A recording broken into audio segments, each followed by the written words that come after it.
एक दफा का जिक्र है कि 3 दोस्त थे, एक मौलवी, एक हिंदू और एक जट।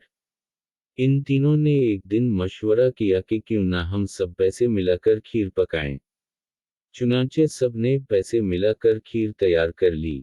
जब खीर तैयार हुई तो खीर को देखकर मौलाना साहब के दिल में लालच आ गया और उसने सोचा कि क्यों ना कोई ऐसा मंसूबा तैयार किया जाए जिससे सारी खीर में अकेला ही हड़प कर जाऊं और उन दोनों के हाथ कुछ ना आए। इसने सबको इकट्ठा किया और उनसे कहा कि मेरे जहन में एक तरकीब आई है, वो ये है कि सारी खीर इस तरह ढांप कर रख दी जाए और सब सो जाएं। सुबह हर शख्स अपना अपना ख्वाब सुनाएगा। जिस शख्स का ख्वाब सबसे अच्छा होगा वही सारी खीर खाएगा। मौलाना का ये ख्याल था, चूंकि ये सब उन पढ़ हैं इसलिए मैं उनको अपनी बातों में उलझाकर सारी खीर अकेला ही खा जाऊंगा। सब इसकी बात पर रजामंद हो गए और सो गए। जब आधी रात का वक्त हुआ तो भूख ने जट का बुरा हाल कर दिया। उसने बहुत सोने की कोशिश की मगर भूख की वजह से उसे नींद नहीं आ रही थी। उसने सोचा ख्वाब तो तभी आएगा जब नींद आएगी, इस बेहतर है थोड़ी सी खीर खा लेता हूं ताकि नींद आ सके। वो चुपके से उठा और मौलाना की चारपाई के नीचे से खीर की देगची निकाली और खीर खाना शुरू कर दी। खीर बहुत मज़ेदार थी इसलिए जट सारी खैर खा गया और फिर आराम से सोने लगा। सुबह के वक्त मौलाना साहब ने दोनों को जगाया और कहा कि सब अपना अपना ख्वाब सुनाएं। इन दोनों ने जिद की कि मौलाना साहब आप पढ़े लिखे हो इसलिए ख्वाब सुनाने की इब्तिदा आप करें।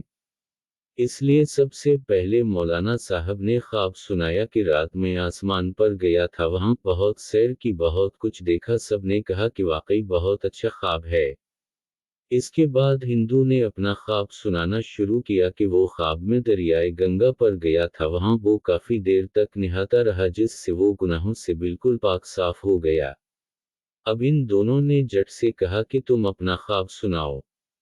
ये सुनकर जट ने रोना शुरू कर दिया। इन्होंने रोने की वजह पूछी तो जट ने बताया कि रात को जब वो सो रहा था तो इसके पास 2 फरिश्ते आए और उसको कहने लगे कि खीर खाओ। जब मैंने खीर खाने से इनकार किया तो वो मुझे मारने लगे।